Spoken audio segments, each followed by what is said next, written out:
In this episode, we will complete the roof equipment.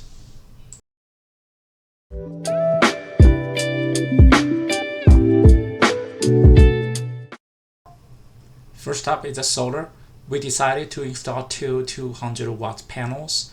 They are 24 volts to match our battery system, and we wired them in parallel so that if one panel is shaded, the other can still produce power. The edges of solar panel have pre-drilled holes for mounting. We bought generic plates from Amazon to interface the solar panels with the 80/20 frames. You just have to drill some customized hole here. Okay, done. Next, we lift the solar panels onto the roof and mount them.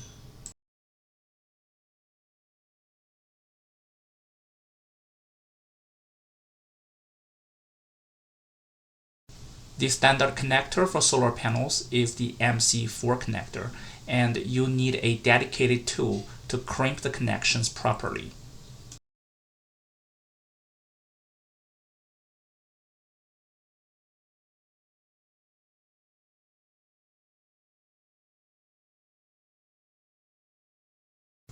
Okay, done. You need a component called a wire gland to pass the cables into the van. Wiring completed. Completing the whole electrical system is a big effort, and it depends on other tasks that we haven't done yet, like installing the furring strips and insulation layers. So for now, we're using a quick and dirty setup that connects the solar panels directly to our portable power station. This way, we can still cook during the road trips. We tested the system and found that the solar panels can output up to 300 watts into the battery bank under direct sunlight. Even though the total nominal power is 400 watts, it is completely normal. The sun's angle isn't perfectly perpendicular, and you have to factor in the cosine theta. The next equipment is the cell phone signal booster. It's gonna be useful in remote places. Unpack the product, making connections. It also needs a wire gland to carry the signals into the van.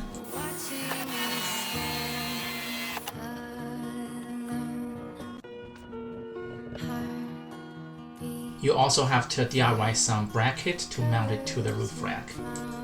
Okay, done. We chose the booster's position so that we can raise it and lay it down easily from the side ladder. Next up is a roof fan for air circulation. Step 1 is to make a wooden frame.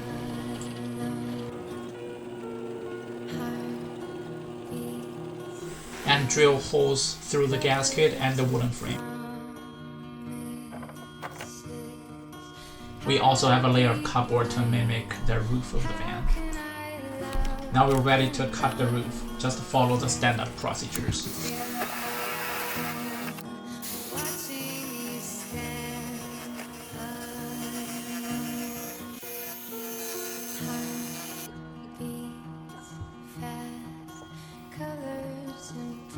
Also, drill holes for mounting bolts.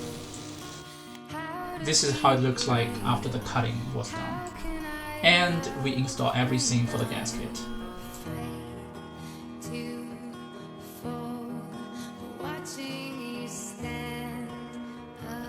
This is how it looks like when the gasket was installed. Finally, we install the roof fan itself.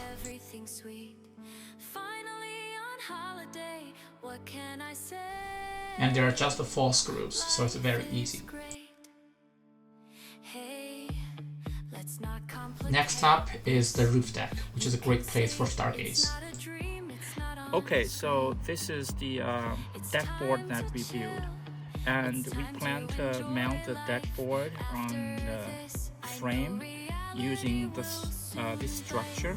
So as you can see, we made counter holes so that the boat can sink into the holes like this.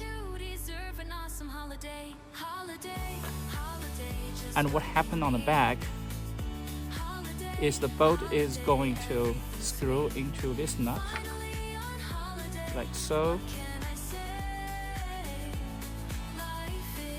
This nut is specifically built for the frame, and the frame is called 80/20 frame. The shape of the nut is so that the nut will perfectly stuck in the frame, so that this is how the board is going to mount on the rail. Now this is how it looks like when the nut stuck in the rail. Now let's build the board.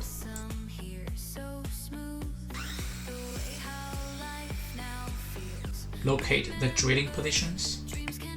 Drilling the countersink holes.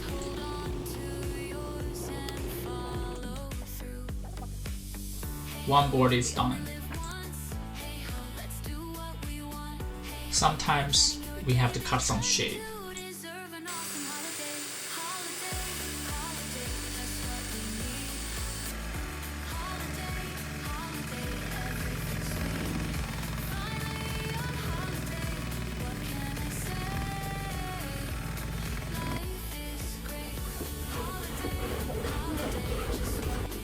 This board takes us about 2 hours. Then do some final cleaning. Okay, now we're ready to mount this board.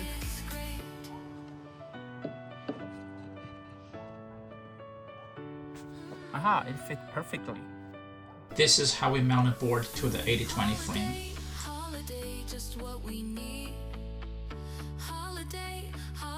Last piece of puzzle. Yay! Then we made sure that the roof fan can be opened and closed properly.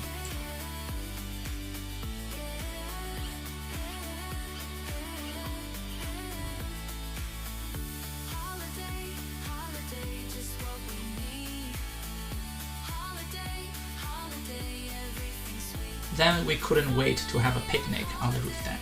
If you enjoyed this video, please click the like button and subscribe to our channel.